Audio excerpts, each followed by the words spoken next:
तो आप किसी एक ख़ास मुकाम को उस कारवान की मंजिल का निशान नहीं समझ सकते।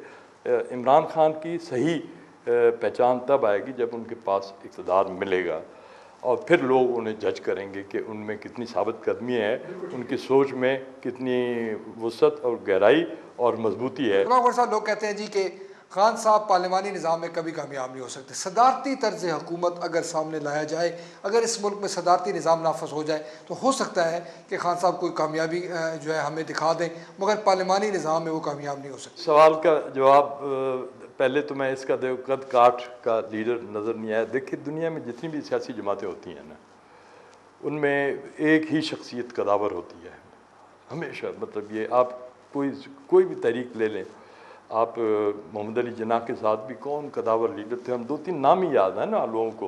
लियाकत अली ख़ान भी कायदे मिल्लत बाद में बने, सरदार बहादुर यार जंग थे, इसके अलावा कौन लोग थे। पाकिस्तान की तहरीक के बाद हमने नाम जानने शुरू किए, पहले तो हम सिर्फ एक नाम जानते थे, मोहम्मद अली जिन्ना। बहरहाल इस बात को मैं छोड़, भुट्टो साहब की 68 की तहरीक में, 68 में भुट्टो साहब के अलावा कोई पाकिस्तान पीपल्स पार्टी किसी लीडर को जानता नहीं था। क्या जे रहीम लीडर थे, क्या शेख रशीद वो लीडर थे, कोई भी नहीं जानता था इनको लीडरों की हैसियत से। ये तो बाद में जब उन्हें इक़्तिदार मिला, उन्हें वजारतें मिली, उन्हें मौका मिला अपनी पहचान कराने का, तो लोगों को मालूम हुआ कि भुट्टो साहब अकेले नहीं हैं, उनके साथ एक उनकी टीम है। वो कैसी टीम थी ये तारीख़ ने जिस तरह जज किया वो एक अलग मसला है। इमरान खान के बारे में भी ये बिल्कुल गलत तासर है। वो बेसिकली प्रोफेशनल आदमी हैं। उन्होंने जिस तरह क्रिकेट चलाई थी, क्रिकेट देखिए वो टीम आप यूँ समझ लीजिए कि उन्होंने चैलेंज कबूल किया कि इस टीम से मैंने वर्ल्ड कप जीतना है। 2 चैलेंज आए थे ना, एक 1987 का जिसमें हम बदकिस्मती से लाहौर में सेमीफाइनल हार गए। आप उस आदमी की लीडरशिप क्वालिटीज़ को समझें कि मेरे ख्याल में वो सबसे कमज़ोर टीम थी जिसने वर्ल्ड कप जीता था। उसमें तो चौथा बॉलर नहीं था, मतलब 3 मतलब मैं वैसे जनरली वो एक जिसका स्ट्रोक ऑफ जीनियस था कि उसने खुद अपने कंधों पर बैटिंग में आके संभाला और फिर मियां दाद को जिस तरह से उन्होंने यूज़ किया। तो मैं कहना ही चाहता हूँ कि इमरान खान कभी भी बुनियादी तौर पर वो टैलेंट ओरिएंटेड आदमी है।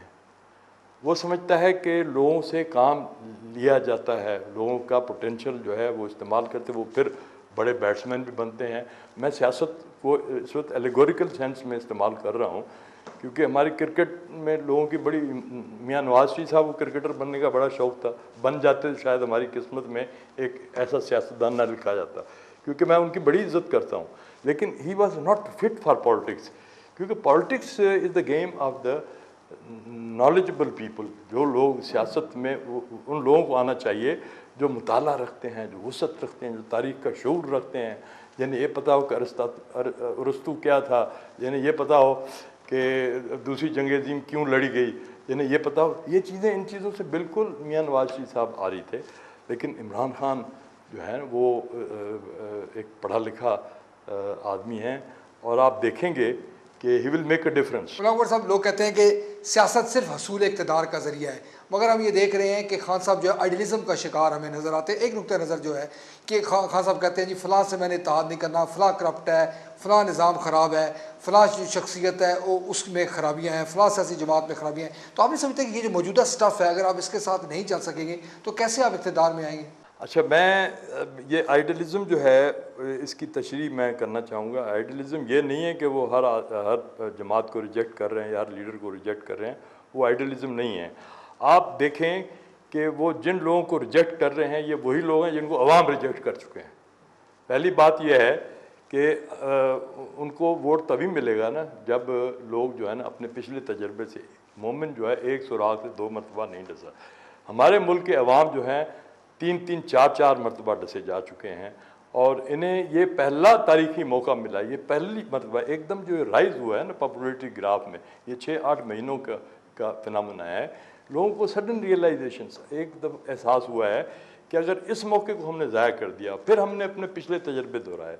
देखिए, अगर पिछला ही तजर्बा जो है ना दोहराया गया तो यही पार्टियाँ जो आपके सामने 3-4 हैं, 5-6 नशस्तें इधर उधर के फ़र्क करके यही आ जाएंगी, और अवाम में इतना शऊर है कि उन्हें पता है कि उसका नतीजा क्या निकलेगा।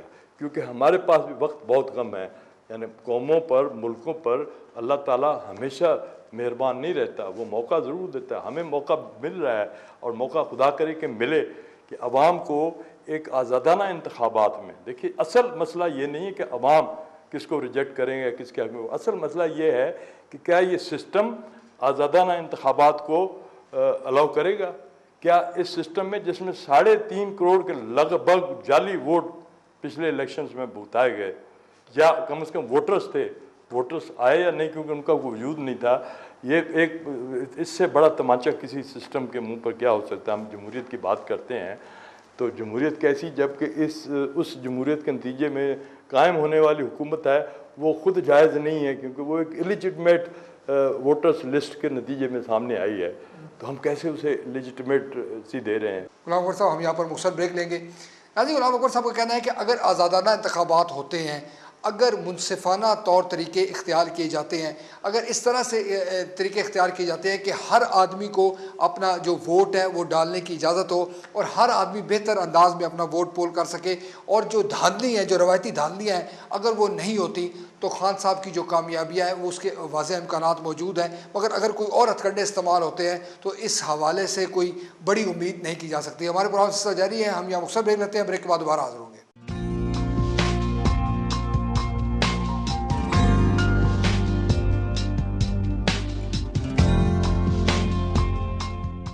नाज़रीन, वेलकम बैक।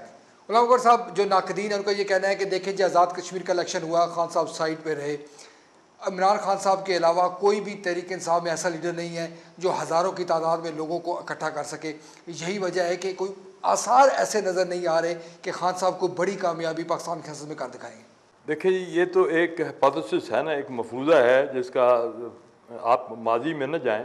माजी में अगर जाया जाए तो कायद-ए-आज़म ने पहला इलेक्शन जो था ना, उसमें सिर्फ एक मुस्लिम लीगी कामयाब हो सका था, बाकी सारे हार गए थे, तो वो चीज़ मुस्तकिल नहीं थी। उसके बाद एकदम लोगों की सोच में तब्दीली आई, और मैं समझता हूँ कि इस इंतखाबात जो आने वाले हैं इनके बारे में अभी हतमी तौर पर मैं कम अज़ कम मेरी वाज़ेह नहीं वो कब होंगे, लेकिन इसके इंतखाबी नताइज जो है ना वो यकीनी तौर पर पिछले इंतखाबी नताइज से मुख्तलिफ होंगे। लेकिन साथ ही मैं एक बात ये कहना चाहता हूँ कि इंतखाबात हमारी मंजिल नहीं है, हमारी मंजिल इस निज़ाम को गिराना है। ये इस मामले में कम अज़ कम मैं भी क्लियर हूँ, और मेरी खान साहब से जब भी बात हुई है वो इस बात पे नुक्ते पे इत्तफ़ाक़ करते हैं कि सिर्फ इक़्तिदार हासिल करना हमारा मंजिल नहीं है कि हम 2 नशिस्तें ज़्यादा लेकर या एक अलायंस बनाकर इक़्तिदार में आ जाएं और फिर 5 साल वैसे ही गुजरें जैसे कि लोग पहले भुगतते रहे हैं, वो भुगतते रहे हैं। मैं समझता हूँ हमने इस निज़ाम को तब्दील करना है। निज़ाम को तब्दील करने का मतलब ये है कि सोशल जस्टिस जो है वो हमने, सोशल जस्टिस की मैं ये पहचान सीधी सादी बात कराता हूँ। हमारे नज़दीक इनकलाब का जो तस्वर है वो 3 लफ्ज़ों के इर्द गिर्द घूमता है। पहला, आज़ादी। हमारी जो है ना अभी आज़ादी महूम है, ये मिथ ऑफ इंडिपेंडेंस, भुट्टो साहब ने किताब लिखी थी, वो बिल्कुल सही लिखा था। ये आज़ादी महूम है, हम नाम के आज़ाद हैं लेकिन हमारी तकदीर के फ़ैसले इस्लामाबाद में नहीं होते। ये एक बहुत बड़ा अलमिया है। तो हम वो आज़ादी हासिल करना चाहेंगे कि हमारी तकदीर के फ़ैसले इस्लामाबाद में ही हों और उन पर गैर मुल्की ताकतें जो है ना उनके असरात ना आए। हमारे साथ जो अमेरिका का एक रिश्ता चला आ रहा है वो अलायंस का रिश्ता नहीं है, ये एक आजिर और अजीर का रिश्ता है। यानी मुझे कभी कभी यूँ लगता है कि हम उजरती के कातिल बनकर रह गए हैं अमेरिका की नज़रों में। दे पे अस टू किल पीपल। ये रिश्ता हमारा ख़त्म होना चाहिए। इसे मैं आज़ादी कहता हूँ। जब ये आज़ादी हमें मिलेगी तो फिर दूसरी मंजिल हमारा इंसाफ, क्योंकि कोई मुआशरा जिसमें इंसाफ जो है ना वो सिर्फ वो नहीं है जो सुप्रीम कोर्ट में आप देखते हैं या जज बैठ के इंसाफ डिलीवर करते हैं। नो, इंसाफ की इब्तदा होती है कि इस वसाइल जो है उसका मालिक खुदा है, उन वसाइल की तकसीम माशरे में जो है मुनसिफाना अंदाज में होती है या नहीं होती है। हमें एक ऐसा निज़ाम लाना है जिसमें गरीब से गरीब की गुर्बत की हद मुतय्यन होनी चाहिए कि कोई आदमी अब जो है वो भूख और अफलास से न मरे,